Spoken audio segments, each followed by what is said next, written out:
MMA doesn't have a regular season. It's always You're right. It's always a like thing for blood, you know. MMA. I'm gonna start I think we shouldn't even think of it as a sport because it's a fight promotion. Is what we really like. Because I don't watch a lot of Bellator. If I'm being honest, I'm a UFC fan. That's what I am. I like the concoction of Joe Rogan and Dana White and this weird thing that they're doing over there. I like the drama and the WWE nature of it. Today, I learned that Joe Rogan has a clause in his contract that when Dana White leaves the company, he gets to go to. Like he is, I think he has the option of leaving if Dana White leaves. Like a package deal. Over. Yeah, I thought that was. You think he wants to leave? You think he would? I mean, that's what he said. Yeah, well, Joe's the one who like explained that. He's like, oh, when he leaves, I leave. Like that's in my contract. Like, no, I mean, like, do you think that Dana would like exercise that? Is the question? Yeah. I think Joe is a little tuckered out of the scene. Like he doesn't like traveling really far for events. He tends to do the Vegas ones. He only likes to do the big ones. If there aren't fights on the card that appeal to him, he just passes on them and lets someone else do that card. So the idea that Joe would retire and leave the sport seems I'm not sure if that I think being a UFC commentator is a teeny tiny platform compared to his podcast. Well, like he's the biggest broadcaster on the planet. All right, so Joe started working with the UFC around UFC 11, working for free. He was like I know you can't pay me. I'll come and do this gig. Could you get my friends some cool tickets and like get my hotel? Like he worked like that for years. Really? He has a passion for MMA and for the UFC and like he I think he truly thinks of himself as blessed that he gets to go and sit where he sits because that's something that like I guess money can kind of buy it, but it's so much money. It's no. It's access. It literally on two fronts. You can love something and still be a part of it and whatever. And I'm sure even if he did step away, there's no way that he's gonna the fight of the year. Right. Well, okay. I mean, from like the sport, like he would still be into it. Like it's something that he likes. You know, it's something he cares about. He still get great tickets, but I don't know that he'd sit at the apron of the ringside. Yeah, exactly. Like those tickets in particular, being to sit. And not only that, after the fight's over, he's the guy who goes in there and talks to him. And it's not like you see how it is now. He's not like, hey, nice to meet you, man. They're like, Joe Rogan, what's up, Joe Rogan? Joe Rogan experience, y'all. I just Joe Rogan. I dreamed of him talking to me. Chael Sonnen had the best take on that ever. Joe Rogan's like, what does it feel like? You just took him out. You did this, that, and the other. He's like, this moment isn't about me, Joe Rogan. This is about you. I want to know how it feels to be this close to the most electrifying man in fight sports. How does it feel? Are you shaking in your boots standing next to Chael in Chael's octagon, in Chael's arena, surrounded by Chael's fans? And how does it feel? And he's like, Joe tries to answer, well, we don't have time for that, though. He's like he's got this whole bit, and it's like he's killing it. It was so good. And of course, you know that he's the type of guy who was in front of that mirror rehearsing this for hours. But the thing about it is, he's got to pull that out of his pocket after taking a beating. If you watch him do that speech, he's fucked up. His hair's all mussed up. He's all scraped up and sweaty, bruised under his eyes, and he's still rehearsing that thing like an actor. He's great. Yeah. I don't care if he did beat those women up. Say that again. I don't care if he did beat those women up. Well, in the hotel. It's my understanding it was a fair fight. Like no one accused him of bringing a weapon. That's right. So what's the he problem? Is the weapon. Yeah, maybe they had it coming. It seems like they talked some shit. Who do they replace Bruce with? Like who do they replace? Bruce Buffer still does it, right? At some point they will have to move on from it. And there's this chubby bald guy that they do the for thing.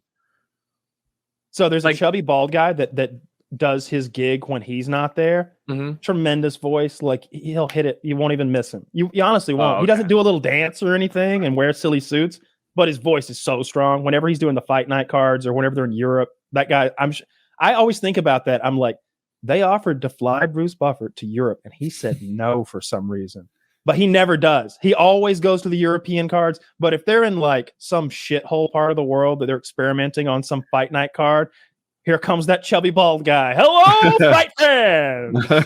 And I'm like, this guy will take $17,000 to fly to Thailand. We know it now. Yeah, that's how I think of when Rogan doesn't headline a card. Like, is the top of the card Ferguson? you know, he's got that $100 million contract back home though. I bet it's hard to like fly to the UK and do a card and then get back home to do your scheduled show with so and so. Even if you like it, like, okay, here's a good example. How many of us, or how many times did we get invited to do something, play a game or something, and you're straight up like, well, that's enough for me. Like, I don't need to do any more of that. Or like, I'll get it on the next beta weekend or something. Like, even though you love it, priorities wise, there's only so many times you need to do it before like. And there were Oliveira is about to lose his title, right? He's about to face that Islam fellow. Khabib. So in a way, he already lost his title because he missed weight. True, but let's pretend like that's not, because the ESPN likes to. Because he won the fight. Okay, sure. Yeah, I mean, he's not walking away with the belt. The other man is when they fight on Saturday or whenever it is. So I was one of those people who believed that Charles Oliveira was kind of only champ because Khabib left. Like, he won the vacant belt and was one of the weaker record champs to have. Yeah. And then he just starts kicking ass. And every time I'm like, well, now he's going to go against a real fighter like Gaethje, wins. Now he's going to go against a real fighter like Poirier, wins, beats him too. And it's like, well, fuck. And he choked somebody else out too.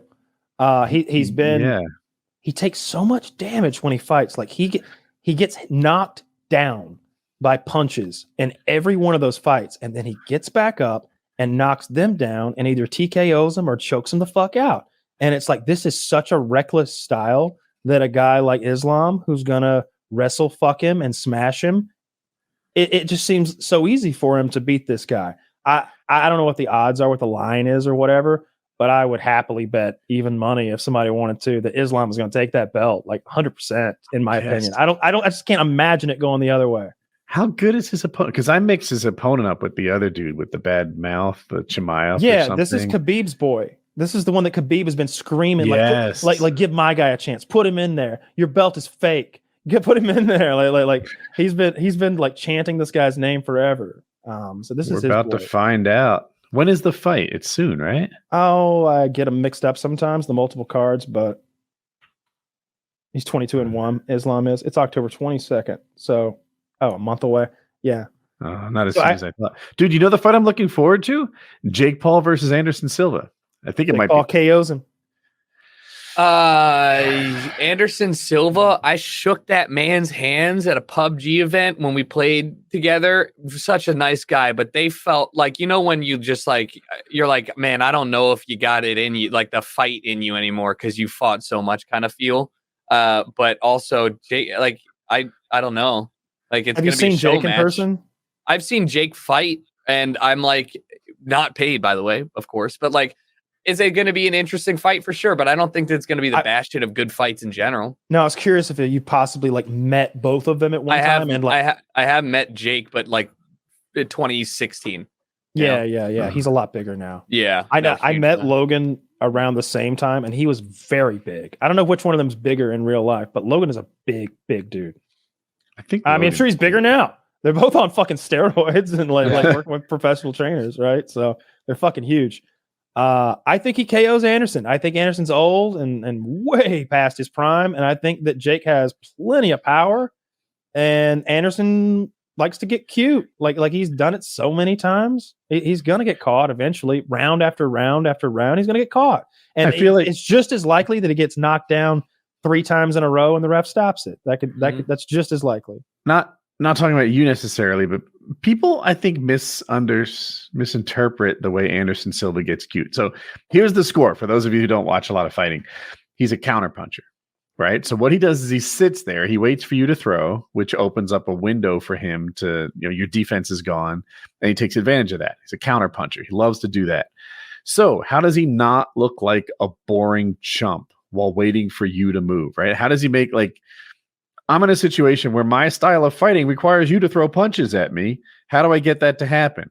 Well, I dance. I fucking mock you. I stand outside your range and I put my hands down. I do, this bullshit.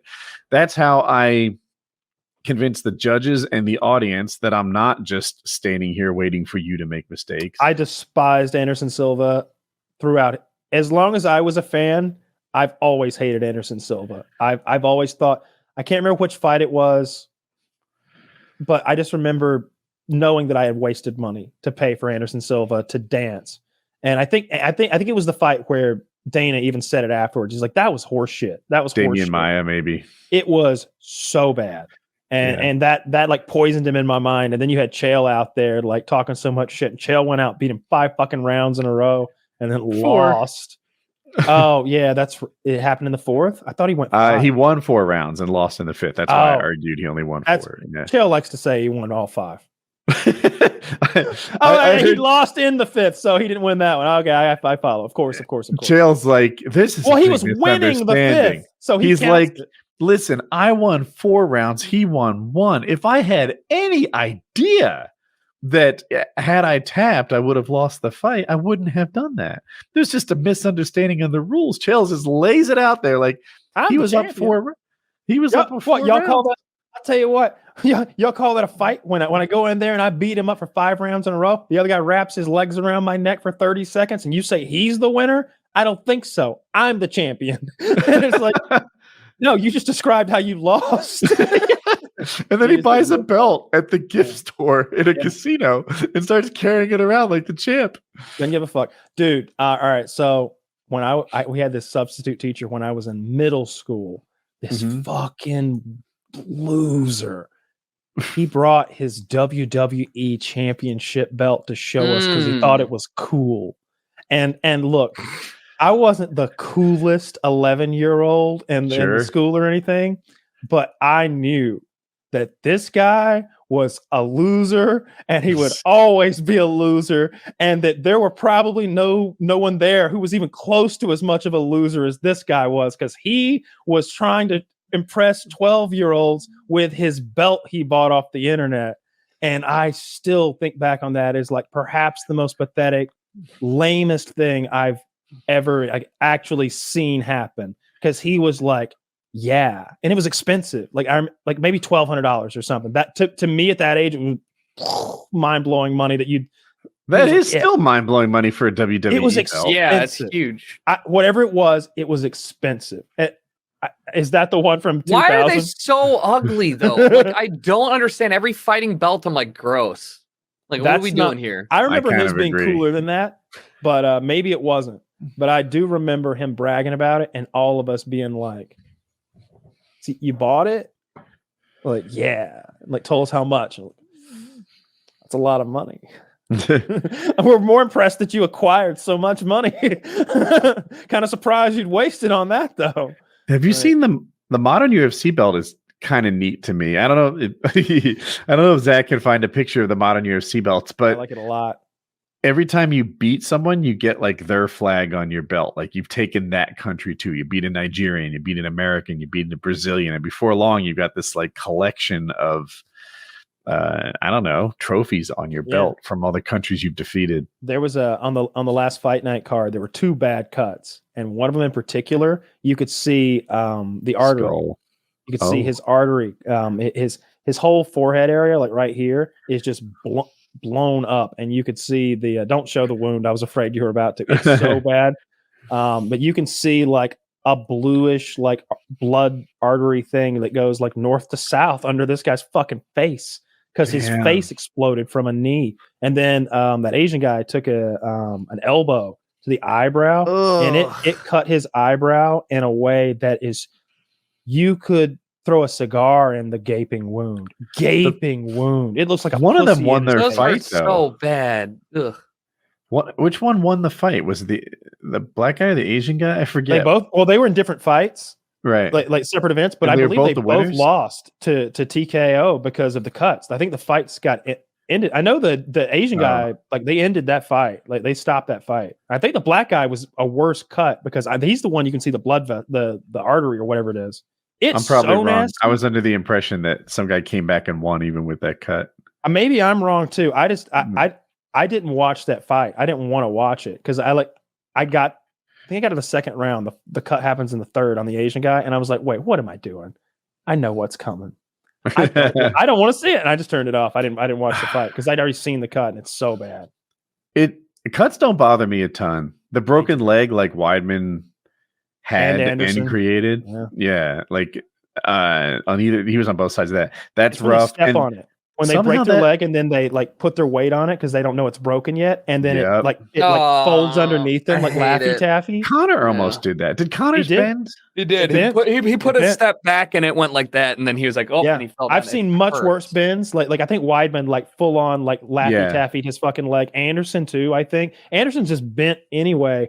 But if I remember that, it was Laffy Taffy as they were putting it back in place to stand on. Real nasty break, like full on break, disgusting. And then they step on it, and seeing that,